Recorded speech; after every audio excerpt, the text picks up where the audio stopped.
பேருரை நிகழ்த்தினார்கள். அது என்ன அர்த்தம் தெரியுமா? முஸ்லிம் உம்மத்தார்களே, வட்டிக்கு வாங்காதீங்க, வட்டிக்கு விடாதீங்க என்றுதான் அதனுடைய பொருள்.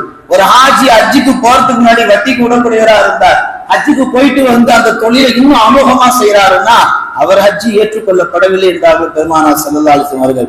பெருமானார் அடுத்து சொன்னார்கள் ஹஜ்ஜத்துல் விதாவிலே, பெண்களுக்கான மரியாதை, பெண்களுக்கான அடிப்படை உரிமைகளை முழுவதுமாக பேணி நடக்க வேண்டும். ஒரு பெண் எஜமானன் அல்லாதவரை கணவனாக உரிமையாக தேர்ந்தெடுப்பது தடுக்கப்பட்டது.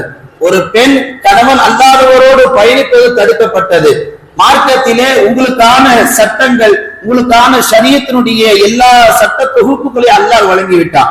யார் யாருக்கு எவ்வளவு சொத்து கொடுக்கணும்னு அல்லாஹ் குர்ஆன்ல தெளிவா பேசுறான். ஆனா இதற்கு அப்புறம் யாரும் யாருக்கும் உயிர் எழுதி வைக்கிற அந்த பழக்கம் மார்க்கத்தில் இல்லை என்று ஹஜ்ஜத்துல் விதாவிலே பெருமானார் பேசினார்கள். இப்படி ஒவ்வொன்றாக ஹஜ்ஜத்துல் விதாவிலே ஏறக்குறைய ஒரு 10 மணி நேரம் பெருமானார் ஸல்லல்லாஹு அலைஹி வஸல்லம் நீண்ட உரை நிகழ்த்தினார்கள். காரணம் என்னன்னா, ரசூலுல்லாஹ் சொன்னாங்க, அடுத்த ஆண்டு நான் உங்களோடு இந்த ஹஜ்ஜில இருக்க மாட்டேன்னாங்க. அடுத்த ஆண்டு ரசூலுல்லாஹ் மௌத்தாயிட்டாங்க. ரசூலுல்லாஹி ஸல்லல்லாஹு அலைஹி வஸல்லம் சொல்ல வருவது, ஒரு ஹாஜி அல்லாஹ்வுடைய பயணத்தை நாடி ஹஜ்ஜுக்கு போயிட்டாரு, ஹஜ்ஜுக்கு போயிட்டு வந்துட்டு அவர் வேலை கொண்டு இருக்கிறார் என்பதற்கல்ல ஹாஜி.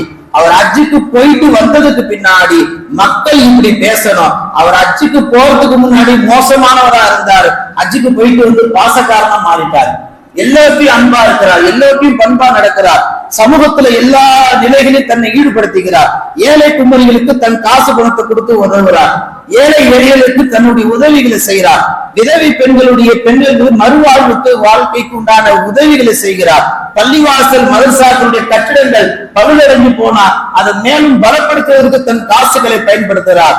மார்க்கத்துல ஷரியத்துல நபிமாருடைய வாரிசு உலமாக்கள் என்று சொல்லப்பட்டதுக்கு பின்னால் ஹஜ்ஜுக்கு போயிட்டு வந்து அந்த உலமாக்களை இன்னும் அதிகமா கண்ணியப்படுத்துறார். இப்படி ஒவ்வொரு நல்ல காரியத்தையும் ஹஜ்ஜுக்கு பின்னால் இப்படி ஒவ்வொரு நல்ல காரியத்தையும் ஒரு ஹாஜி தன்னை ஈடுபடுத்தி கொள்ளணும்.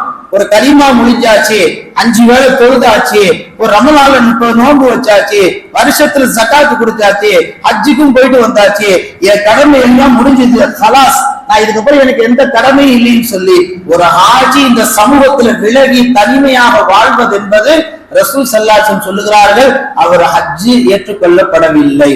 ஹஜ்ஜத்துல் விதாவை இறுதி பேருரையை பெருமானார் ஸல்லல்லாஹு அலைஹி வஸல்லம் கடைசியாக நிகழ்த்திய அந்த பேருரை இன்றைக்கு ஹஜ்ஜுக்கு செல்லக்கூடிய ஒவ்வொரு ஹாஜிகளும் கண்டிப்பாக கேட்க வேண்டும்.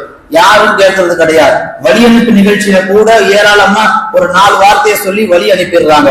ஹஜ்ஜுக்கு யாரு போனாலும் ரசூலுல்லாஹ் என்ன இறுதி பேருரை நிகழ்த்தினார்கள் அது எல்லாத்தையும் உபதேசமா சொல்லணும். ஒரு ஹஜ்ஜுக்கு போறதுக்கு முன்னாடி